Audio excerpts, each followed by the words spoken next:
ఇక్కడే కూర్చుంటది రాజశేఖర రెడ్డి బిడ్డ. మా వాళ్ళ మీద చెయ్యి పడిందంటే ఇక్కడే కూర్చుంటది రాజశేఖర రెడ్డి బిడ్డ. నడి రోడ్డు మీద జైల్లో పెడతారా? పెట్టండి చూద్దాం.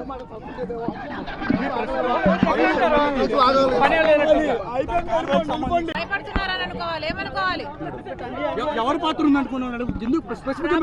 ప్రభుత్వం పాత్ర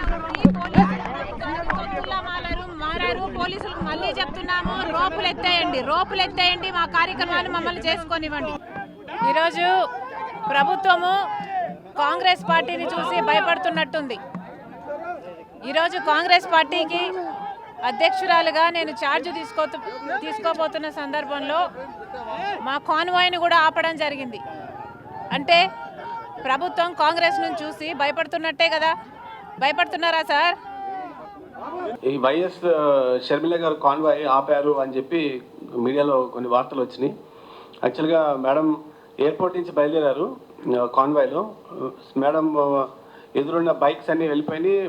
మేడం గారి కాన్వాయ్ కూడా వెళ్ళిపోయింది పూర్తిగా. దాని తర్వాత కూడా ఒక 20 to 30 వెహికల్స్ వెళ్ళిపోయింది.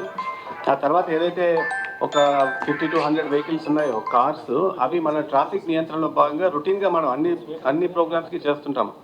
యూజువల్గా అన్ని వెహికల్స్ కూడా ఒక ప్రొసెషన్ కింద ఎప్పుడు కూడా మనము విజయవాడ నగరంలోకి మనం ఎలో చేయము. Because of traffic congestion and traffic jams అవుతాయన్న ఉద్దేశంతో ఎప్పుడు కూడా మనం వెహికల్స్ని ఆపి ఏదైనా పెద్ద కాన్వేలాగా వస్తుంటే, వందల సంఖ్యలో వెహికల్స్ వస్తుంటే మనము కొద్దిగా స్లో డౌన్ చేసుకుని మనం ముందు పంపిస్తుంటాం. సో అదే పద్ధతిలో భాగంగా, ఆ రొటీన్ పద్ధతిలో భాగంగానే బ్యాక్ ఉన్న వెహికల్స్ని కొన్నింటిని ఆపి స్లో డౌన్ చేయడం జరిగింది. కానీ దానికి వేరే ఎటువంటి ఉద్దేశాలు కానీ లేకపోతే ఆలోచనలు కానీ లేవు. దయచేసి అందరూ కూడా ఇది గమనించవలసిందిగా ప్రార్థన.